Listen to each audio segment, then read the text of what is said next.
রাজ্য সরকারের পালা বদল ঘটেছে প্রায় মাস খানেক আগে।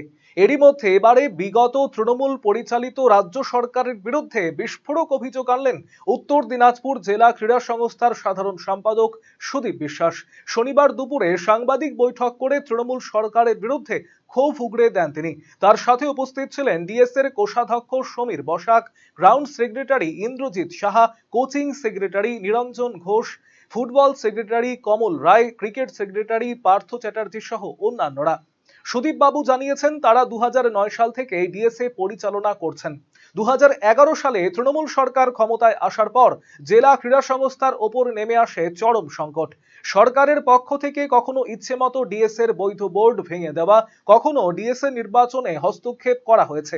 সুদীপ বাবু জানিয়েছেন 2012 সালে তৎকালীন সরকার রাজ্যের সমস্ত ডিএসএ এর বোর্ড ভেঙে দিয়েছিল। সেই তালিকায় ছিল উত্তর দিনাজপুর জেলা ক্রীড়া সংস্থাও।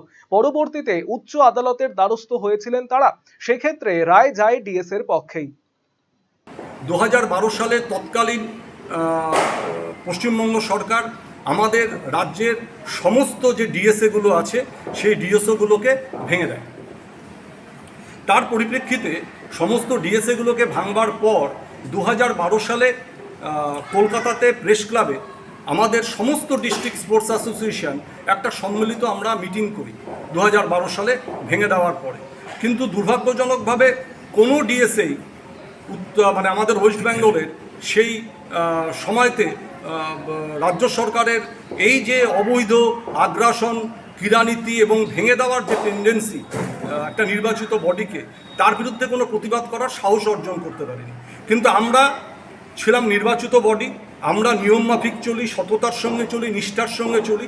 আমরা 2012 সালে হাইকোর্টের শরণাপন্ন হই এবং হাইকোর্ট আমাদের মাননীয় বিচারপতি সেই সময় ছিলেন মাননীয় মহামান্য বিচারপতি দীপঙ্কর দত্তর এজলাসে সেই আমাদের শুনানি হয় এবং সেই মামলায় রায় হয় যে গভর্নমেন্টের কোনো জুরিসডিকশন নেই, কোনো নির্বাচিত এরকম সোসাইটি রেজিস্ট্রেশন অ্যাক্টে উত্তর দিনাজপুর হোক বা যে কোনো ডিএসএকে ভাঙার কোনো এখতিয়ার নেই।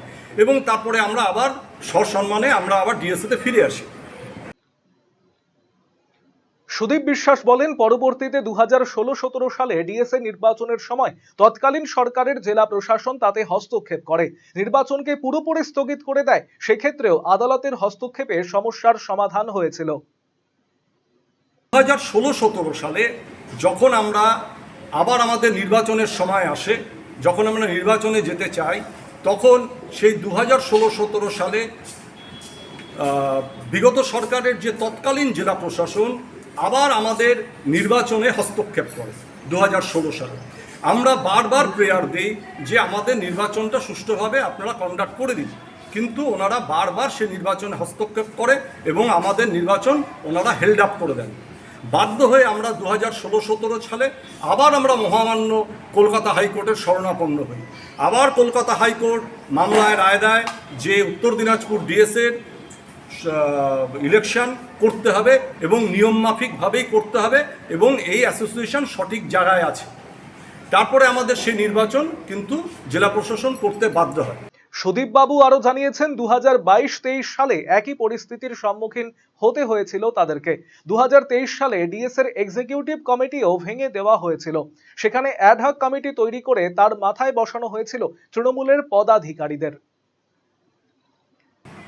2022-23 সাল যেটা একদমই ইমিডিয়েট পাস্ট, 2022-23 সালে যখন আমাদের নির্বাচন চলে আসলো, 2022 সালেও আবার তৎকালীন যে জেলা প্রশাসন কি করলো, আমাদের নির্বাচনকে হেল্ড আপ করে দিল 2022 সালে। সবচেয়ে বড় আমাদের তিক্ত অভিজ্ঞতা কি আসলো, 2023 সালে আমাদের যে নির্বাচিত ডিএসএ এর এক্সিকিউটিভ কমিটি, সেই কমিটিকে আমাদের তৎকালীন জেলা প্রশাসন সেটা ভেঙে দেয়।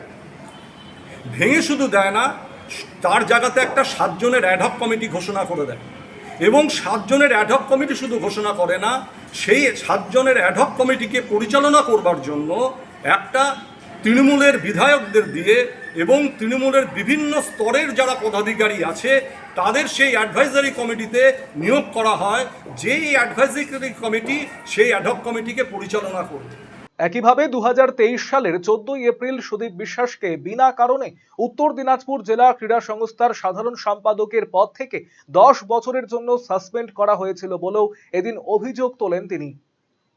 14 এপ্রিল 2023 সাল, আপনারা জানেন যে 15 এপ্রিল 2023 সালে পয়লা বৈশাখ ছিল।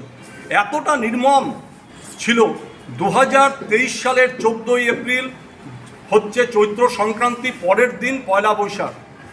আমাকে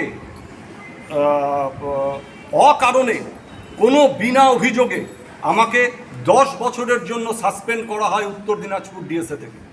আপনারা বলেন যে একটা পয়লা বৈশাখ বাঙালির একটা উৎসবের দিন, তার আগের দিন সন্ধ্যাবেলা আমার বাড়িতে গিয়ে আমাকে সাসপেনশন লেটার দিয়ে আসা হলো উইদাউট এনি রিজন। কোনো রিজন নেই, এত অত্যাচার, এত মানসিক অত্যাচার। তারপর আমরা বাধ্য হয়ে হাইকোর্টের শরণাপন্ন হই। হাইকোর্ট অর্ডার দেয় যে তৎকালীন জেলা প্রশাসনের কোনো জুরিসডিকশনই নাই এইভাবে কমিটি ভেঙে দেওয়ার, কমিটি ফরমেশন করার তাদের কোনো এখতিয়ার নাই। তারপরে আমরা আবার নিজেদের জায়গায় আমরা ফিরে আসি। আপনি কি জীবনে বিভিন্ন সমস্যা ও মানসিক অশান্তি বা ভবিষ্যৎ নিয়ে দুশ্চিন্তায় ভুগছেন? তাহলে যোগাযোগ করুন কলকাতার সুপ্রসিদ্ধ জ্যোতিষ ও তান্ত্রিক সাহেব শাস্ত্রীর সঙ্গে। স্বর্ণপদক প্রাপ্ত ও একাধিক আন্তর্জাতিক সম্মানে ভূষিত, পারিবারিক ঐতিহ্য সম্বলিত দীর্ঘ অভিজ্ঞতা সম্পন্ন জ্যোতিষ পরামর্শদাতা সাহেব শাস্ত্রী। স্বামী স্ত্রীর কলহ ও পারিবারিক অশান্তি, প্রেম ও সম্পর্কজনিত সমস্যা, বিবাহে বিলম্ব ও মাঙ্গলিক দোষ, শত্রুতা ও মামলা মোকদ্দমা সংক্রান্ত সমস্যা, চাকরি ও ব্যবসায় বাধা, কালসর্প দোষ সংক্রান্ত পরামর্শ, অন্যান্য ব্যক্তিগত ও পারিবারিক সমস্যার বিষয়ে জ্যোতিষীয় পরামর্শ নিতে আজই আসুন। ঠিকানা আশ্রম, খাসপুকুর, রায়গঞ্জ, উত্তর দিনাজপুর। যোগাযোগ 9907966365 ও 9593569322।